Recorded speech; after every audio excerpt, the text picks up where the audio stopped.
Hello, Bacho.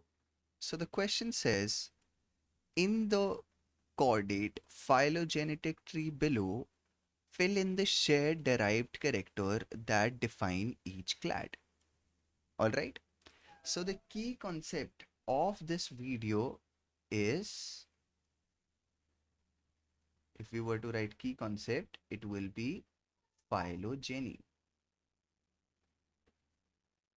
All right. If we know about phylogenetic trees, we'd be able to solve these kind of questions. Now, what phylogenetic trees are attempting to configure, क्या होता है phylogenetic tree, हम बनाते क्यों हैं? We are trying to track down the evolutionary history of particular species based on a thing or a hypothesis that they share common ancestry. तो कभी ना कभी क्या रहा होगा, जो करेक्टर वो आज उनके पास हैं, वो बेसिकली वो character through out the time span वो डेवलप हुए होंगे. All right. तो यहाँ पर हमें बहुत सारी स्पीशीज दी हुई हैं ऊपर से लेके नीचे तक, and there are certain areas जो उन्होंने छोड़ दिए हैं, ABCDEFG. हमें बेसिकली यही एरियाज फिल करने हैं, और यहाँ पर जो भी करेक्टर होगा that will be shared by each member of that particular clad. So let's start answering that. जो A है, A is actually vertebral column, जो स्पाइनल कॉर्ड को प्रोटेक्ट करता है. तो इसका मतलब क्या हुआ कि every single one from here on will have vertebral column. Hagfish के अंदर भी वर्टिबल कॉलम रहते हैं, मैमल्स तक भी रहते हैं. हैगफिश में उतने वेल डिफाइंड नहीं हुए होते, because this is how the evolution work. चीज़ें धीरे धीरे डिफाइंड होती जाती हैं जैसे जैसे हम हायर स्टेजेस पर जाते जाते हैं, लेकिन वर्टिबल कॉलम उनके अंदर भी प्रेजेंट होगा. All right. B is jaws. What that suggest कि हैगफिश के पास जॉज नहीं होंगे. जॉज कहाँ से स्टार्ट होंगे? ना लैम्फ्रे के पास होंगे, क्योंकि ये बी क्लैड ये वाली है, यहाँ से लीनिएज स्टार्ट हो रहा है. That means jaw will be present इसके यहाँ, इसके बाद से. ओके.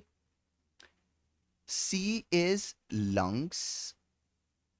और क्या होता है, कभी कभी ना लंग्स जो हैं वो पूरी तरीके से बन नहीं पाते, but they are still doing the gaseous exchange कुछ कुछ पर्टिकुलर ऑर्गेनिजम्स में.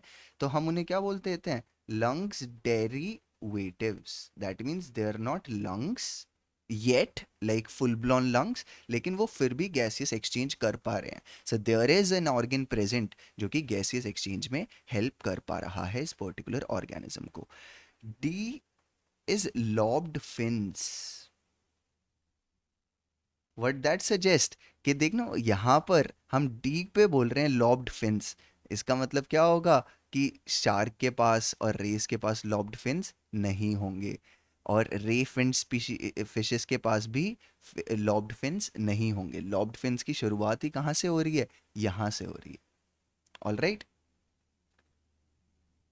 E is legs. देखो अब कैसे अलग अलग कैरेक्टर्स बट सकते हैं. यहाँ पर लॉब्ड फिन्स थे, लेकिन यहाँ से ये आगे कैसे गया? इधर की साइड लेग्स का डेवलपमेंट हो गया, और इधर की साइड लॉब्ड फिन्स का डेवलपमेंट हो गया, है ना? इधर की साइड ये इसके नीचे जितने भी होंगे वो क्या होंगे? उनके पास लेग्स होंगे to move. All right. Now F is amniotic fluid or amniotic eggs filled with amniotic fluid basically. amniotic eggs ये क्या होते हैं? कुछ पर्टिकुलर टाइप ऑफ एग्स होते हैं जिनके अंदर जो शेल होता है to protect the embryo from the environment. Amniotic fluid होता है जो कुशन प्रोवाइड करवाता है. तो वो बेसिकली एम्फीबियंस के अंदर नहीं होंगे. वो किस किस के अंदर होंगे? बस रेप्टाइल्स और मैमल्स के अंदर. क्योंकि जो कैरेक्टर्स जो डिफाइन होते हैं वो हर एक क्लैड का मेंबर फॉलो करता है. It is a shared character, right? And G is finally milk.